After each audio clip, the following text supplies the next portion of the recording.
Olá, pessoal, tudo bem? Como estamos? Aqui é a professora Débora Cerqueira. Eu sou responsável pelas disciplinas de Direito Penal da Faculdade Católica Imaculada Conceição do Recife. É uma alegria estar participando com vocês do primeiro Congresso Internacional Multidisciplinar da FIC, Impactos da Pandemia nas Práticas Profissionais.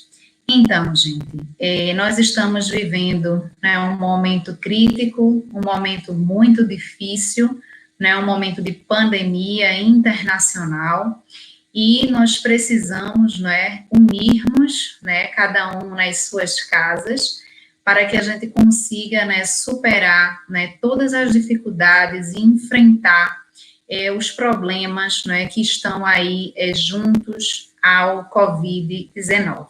Tá?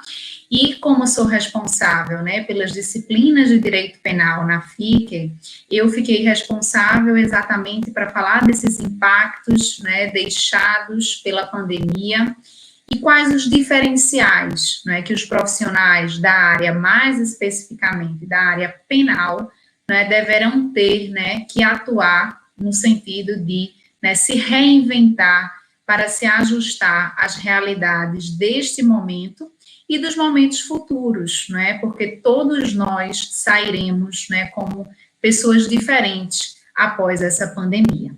Então, inicialmente, eu cumprimento a todos os telespectadores, todos os alunos, futuros alunos, né, todos os ouvintes, agradeço, né, em nome da direção e todos os demais, né, participantes, né, desse congresso, agradeço e parabenizo, né, pela iniciativa, né, de nós estarmos aqui nos unindo forças para superarmos, né, encontrarmos alternativas para os problemas, né, que nós já visualizamos e ainda enfrentaremos após Covid-19.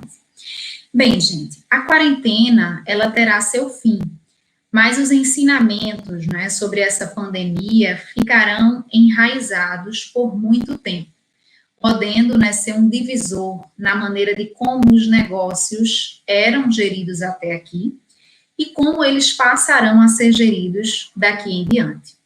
A docência e a advocacia, né, que são as minhas áreas aí de atuação, mais especificamente, naturalmente não fugirão desta reflexão. Então, todos os profissionais, gente, independentemente da área, terão que se reinventar. Já estão se reinventando, né, e terão que se reinventar por aí longos anos, né, na busca de alternativas para o desenvolvimento de suas atividades.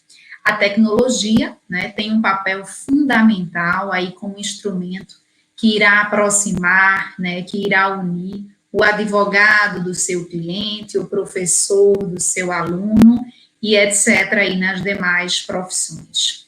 Para isso, todos nós, né, teremos que fazer um esforço, ambos os lados, são esforços mútuos, tá? Para acompanhar os avanços da tecnologia. As ferramentas de comunicação à distância ganham, né, sem sombra de dúvidas, um espaço e proporcionam a continuidade dessas relações, né, a continuidade das atividades, a continuidade dos serviços, dos trabalhos, né, e aí a gente pode lembrar dos serviços de entrega, né, que muitas vezes a gente nunca pensava que ia precisar que alguém deixasse na nossa porta, né, um saco de pão, né, as verduras, as frutas, e hoje em dia esse serviço é tão essencial entre nós, tá? Então, passamos a fazer o uso constante para mantermos o isolamento. E por que não também, né, nesse momento, nesse espaço, debatermos sobre os crimes, né, que ganharam destaque nesse momento crítico de pandemia. Muitos crimes que nós estudamos em sala de aula, teoricamente, né, nos livros, nós voltamos a debater, tendo em vista a aplicabilidade nesse momento de crise, tá? E é importante, né, destacar que esses debates são muito enriquecedores e que nós, né, todos nós, aprendemos muito, porque tudo é muito novo, tudo é novidade para nós. E aí eu trato especificamente do artigo 268, tá? Que muitas vezes passava desapercebido, que é a infração de medida sanitária preventiva. Né? Para quem não conhece o artigo 268 do Código Penal, ele diz o seguinte: infringir determinação do poder público destinada a impedir a introdução ou propagação de doença contagiosa. Então, esse debate, gente, ele é essencial, até para que todos nós possamos, né, nos enriquecer em relação a este momento em que nós estamos vivendo. E em relação a esse momento, no que tange, né, a criação legislativa, nós temos aí uma lei excepcional, que é a Lei 13.979, de 2020, e ela dispõe sobre medidas para enfrentamento da emergência de saúde pública de importância internacional decorrente do coronavírus responsável por esse surto que nós estamos vivendo. Então, gente, quando a gente estuda no direito penal a aplicação da lei penal no tempo, a gente estuda exatamente a lei, né, excepcional e a lei temporária. Esta lei 13.979 é uma lei que a gente chama de lei excepcional, porque ela surge exatamente nesse período de calamidade pública, que é um período excepcional, e nós não temos, né, ideia do tempo que isso vai durar. É uma lei, né, com prazo indeterminado, tá? Então, é uma lei que também é importante destacar, que não traz aspectos que envolvem diretamente o direito penal, mas a gente pode aí, né, trazer algumas aplicabilidades para a nossa área. Como, por exemplo, o artigo 3º, inciso 3º, da Lei 13.979, né, que prevê a possibilidade de determinação compulsória de exames médicos. E aí, como é que a gente pode linkar essa determinação compulsória de exames médicos com o direito penal? Seria, por exemplo, gente, um caso de alguém, né, estar infectado, né, com o coronavírus e cuspir em alguém. E aí, ó, como fica a situação do exame compulsório? Seria constitucional? E aí, gente, essa lei vem exatamente para complementar a norma penal em branco, que é a norma que está lá no nosso Código Penal, como, por exemplo, o artigo 269, que diz omissão de notificação de doença. Então, deixar o médico de denunciar à autoridade pública doença cuja notificação é compulsória é, né, uma norma penal em branco, porque precisa de uma norma para complementar o que vem a ser, né, essa doença de notificação compulsória, e essa lei é uma norma, né, que vem para complementar essas normas penais em branco. Então, retornando aí para a compulsoriedade do exame médico. E aí vocês podem, né, fazer a associação, por exemplo, com o exame de alcoolemia, né, no caso de embriaguez ao volante. E aí existem diversas correntes na doutrina, na jurisprudência, no sentido de é obrigatório fazer o exame, não é obrigatório. E aí, em razão do momento que a gente está vivendo, a gente vai ter, né, muito mais doutrinadores, correntes, pessoas defendendo a compulsoriedade do exame médico, né, para atestar se o indivíduo está ou não, né, acometido do coronavírus, do que no sentido da proibição. Então, a gente precisa, né, compreender que os tribunais, eles decidem a depender do momento que nós estamos vivendo.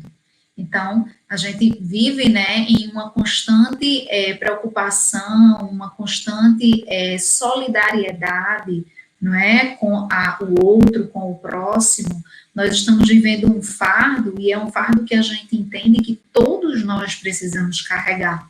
Então, a saúde pública é um direito, tá, que ele deve prevalecer em detrimento do direito individual. Então, nesse caso, né, o direito da não autoincriminação, ele fica realmente em segundo plano, em razão aí da saúde pública, está aí como um direito, um bem jurídico, e deve ser tutelado primordialmente em relação ao direito individual da não autoincriminação. E, consequentemente, a gente conclui, né, pela constitucionalidade dessa compulsoriedade do exame médico, tá? Então, seria aí um fundamento para a obrigação de fazer o exame em relação ao Covid-19. Então, é importante a gente entender que nós estamos diante de um direito penal excepcional e essas excepcionalidades também atingem os direitos fundamentais, tá? Outro tipo penal muito comum nesse momento que nós estamos enfrentando é a desobediência, tá? A gente vê muito, né, o crime do artigo 330 quando as pessoas descumprem ordem de funcionário público. Seria, por exemplo, o policial militar que vê, né, pessoas na praia, né, já tendo ordens, né, por parte dos governadores dos estados de fechamento das praias, e o policial militar visualiza essa pessoa na praia, proíbe, né, determina a saída do local e o indivíduo não cumpre essa ordem. Então, a gente estaria aí dentro do crime do artigo 330 do Código Penal de desobediência, tá? Que aí também muitas vezes está associado a outros crimes, a outras, né, condutas também criminosas, tá? E por fim, eu gostaria de conversar com vocês em relação à agravante do artigo 61, inciso 2º, a linha J do Código Penal, que é justamente a agravante, né, o aumento de pena, tendo o agente cometido o crime em ocasião de calamidade pública. E aí é importante, né, a gente entender e se questionar, será que todo crime, né, que acontecer durante o período dessa calamidade pública vai incidir a agravante do artigo 61, inciso 2, a linha J? E aí vocês podem me questionar, essa calamidade, professora, dura até quando? Conforme o decreto número 6 de 2020, tem previsão até 31 de dezembro. Então, todos os crimes que ocorrerem até 31 de dezembro irá incidir essa agravante.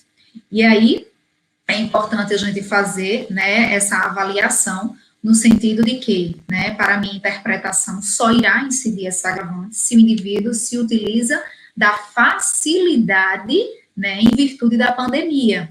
Por exemplo, né, uma pessoa que se diz, né, da vigilância sanitária entra na minha casa e realiza um assalto. Então, aí ele se valeu da situação da pandemia e provocou, né, o assalto. Então, consequentemente, a agravante incidiria. Mas qualquer outro crime, né, em que o indivíduo não se utilizasse dessa facilidade, né, conforme a minha avaliação, não haveria aí a incidência da agravante, tá? E aí, meus queridos, eram os comentários, né, minhas contribuições nesse congresso. Gostaria de, mais uma vez, né, parabenizar pela iniciativa, que seja o primeiro, né, de muitos outros congressos que a gente se utilize para nos enriquecermos, debatermos, né, nos atualizarmos e estarmos ainda mais, né, conhecedores das problemáticas, das dificuldades, né, que essa pandemia tem trazido para todos nós, tá?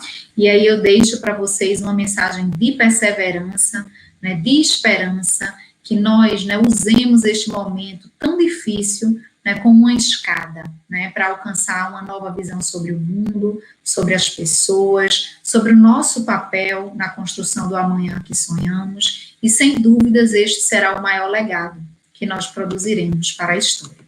Então, um abraço afetuoso a todos e até a nossa próxima oportunidade.